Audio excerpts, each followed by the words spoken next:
how does a player go from leading the first Finnish team to a major grand final at just 21 years old to getting blindsided and kicked at the peak of his career? From grinding through tier 2 hell with the entire community laughing at his every move, to completing one of the greatest comeback stories in Counter-Strike history and becoming the first ever CS2 major champion. This is the story of AleksiB.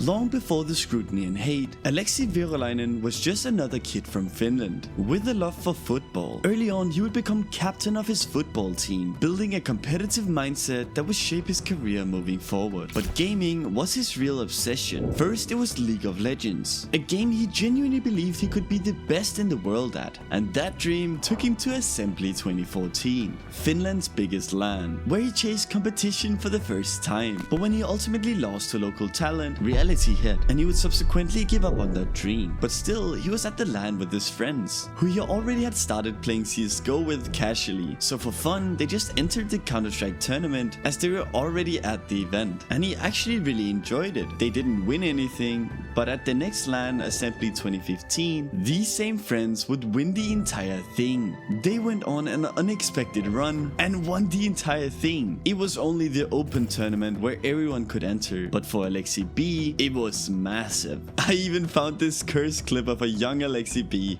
right after they won the entire thing, and it's super awkward. Tuutteko sitten Summerilla uudestaan? Kyllä, varmaan.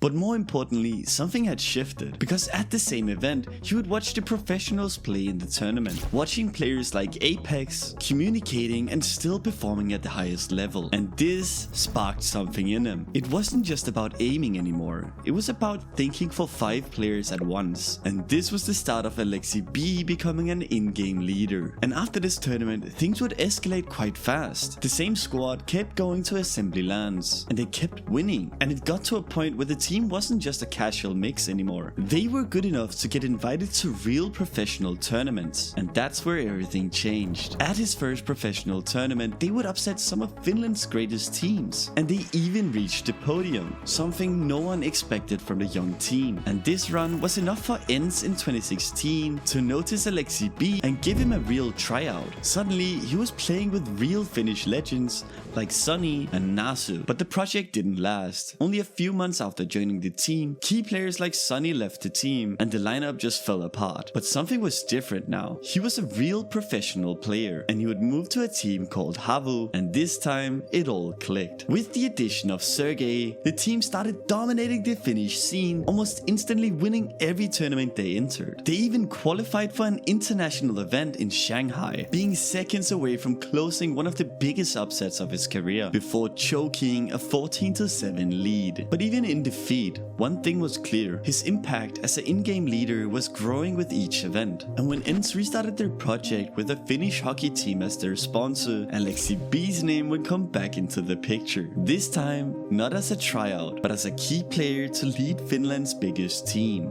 By the time he joined ENCE in 2018, Finnish Counter-Strike had almost disappeared from the international spotlight. But under AleksiB's leadership, this almost instantly changed. The team burst onto the scene, winning Star Series I-League Season 6 and DreamHack Open Winter 2018, proving that they could compete with some of the best teams in the world. Yet despite these results, heading into the IEM Katowice 2019 major, ENCE was still seen as massive underdogs. And at first, those doubts seemed completely justified. They lost their first 2 opening matches against Renegades and Hellraisers, leaving them 1 loss away from elimination. Against Big, their first map was a total disaster. ENCE was blown out, and it looked like their major run was over. But with their backs against the wall, something changed. With the certain truth that they were already out of the tournament, the pressure seemed to disappear from ENCE, and they would start to do the impossible. They fought their way back, surviving elimination, and suddenly, the impossible run was alive. What followed was one of the greatest underdog stories that Counter-Strike has ever seen. Hey, sorry to interrupt you. Most of you guys have watched more than one video from me, so if you're not subscribed and like the videos, just click the subscribe button. It helps me out so much. Thank you. They took down G2, then Avantgarde, then Team Liquid, the world's second best team, and a Navi roster led by Prime Simple. One by one, the giants fell. Before anyone realized what was happening, ENCE had reached the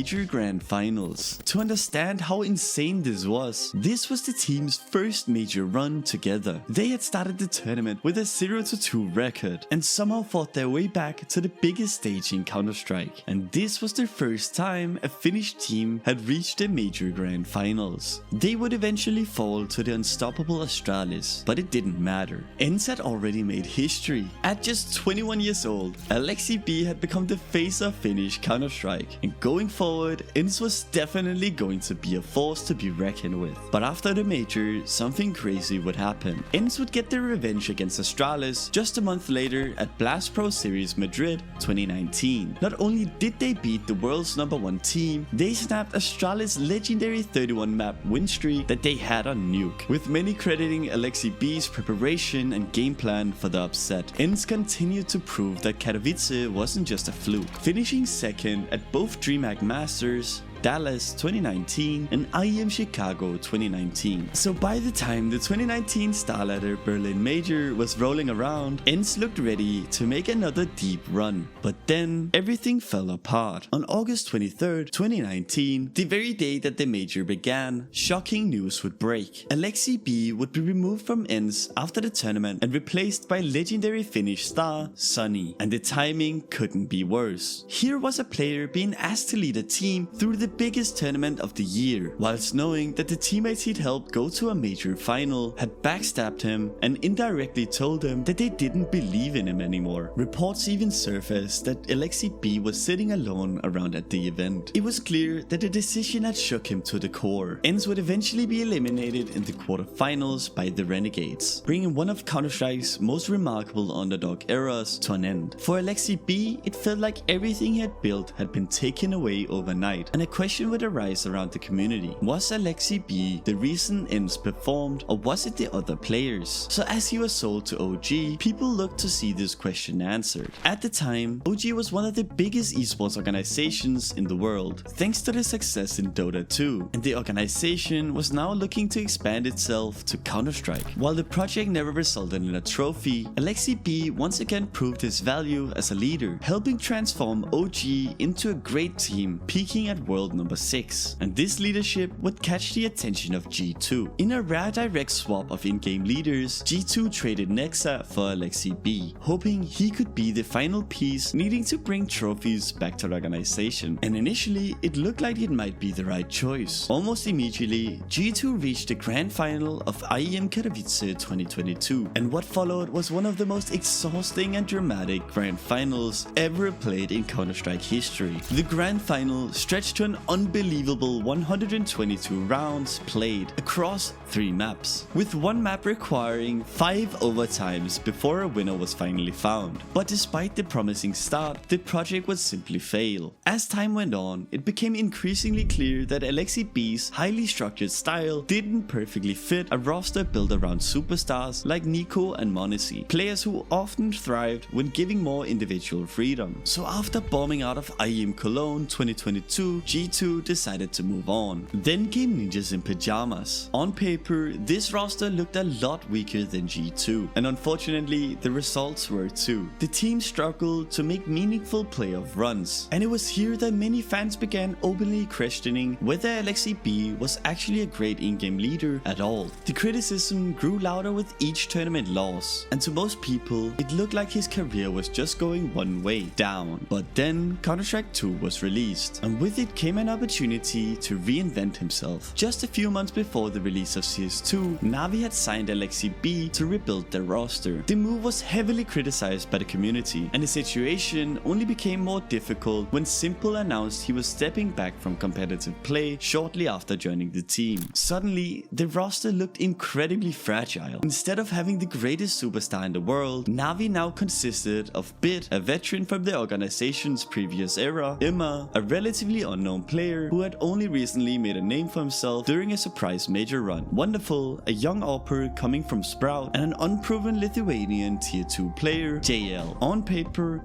This roster looked like a joke, but there was one thing going in AleksiB's favor. His coach. Blade approached Counter-Strike the same way AleksiB did, through anti-stratting and meticulous analysis of opponents. For the first time in years, AleksiB had a system that perfectly matched his own leadership style. So going into the 2024 Copenhagen Major, the team was setting their expectations quite low, citing that a 4th place finish would be what they were going for. But what happened next shocked everyone. Just like ENCE at Katowice 5 years earlier, Navi started the tournament shakily, scraping through the opening stages with a 2-2 record, before winning against Pain and thus going into the playoffs. AleksiB was suddenly again in a major playoffs, for the first time in 5 years. The last time he'd reached this stage, he was leading a team that had already replaced him, but this time he had the support from his teammates, coach and organization, and this trust was immediately rewarded. Navi defeated Eternal Fire 2-0 in the quarterfinals, setting up a semi-finals against G2, the very organization that had removed him less than 2 years earlier. This time there would be no second chances. AleksiB knew G2's systems, and after an incredibly close series, Navi had won the game 2-1. He was now back in a major grand final, but standing in front of him was FaZe Clan. 2 years earlier, FaZe had denied the trophy at IEM Katowice 2022. Now they stood between him and the greatest achievement of his career, and this final would be pure cinema. Navi looked dominant on Ancient, taking the first map, a great start to the series, but then everything collapsed. FaZe cruised through Mirage 13-2 and making it look as the momentum had permanently shifted. The final map remained, the BO3 decider, but just like a Hollywood movie, AleksiB would flip the script and perfectly call a 13-3 win. He had done it. He'd won over FaZe Clan against his rival Kerrigan, who only had 1 kill and 15 deaths. He was finally a major champion again after 5 years of struggle, bouncing around countless tier 1 teams, losing their trust slowly each time. Navi was probably one of the last chances he would have had if he hadn't won anything substantial. Navi would go on and enter 6 tier 1 grand finals over the next year, winning 3 of them, perfecting their system, winning AleksiB the IGL of the Year award at the HLTV Awards 2024. Although Navi's form wouldn't keep up after the Shanghai Major, they have recently regained their form, placing second at Blast Open Rotterdam 2026, Blast Rivals 2026 Season 1, and winning IEM Atlanta 2026. Going into the major in Cologne, AleksiB's Navi is ranked world number 2 and has already shown that they can beat the best team in the world, Vitality. So maybe AleksiB's story isn't over yet, but whether he wins another major or not, he already got the last laugh. The player ENCE kicked became CS2's first major champion. Consider subscribing, and as always, I'll see you in the next one.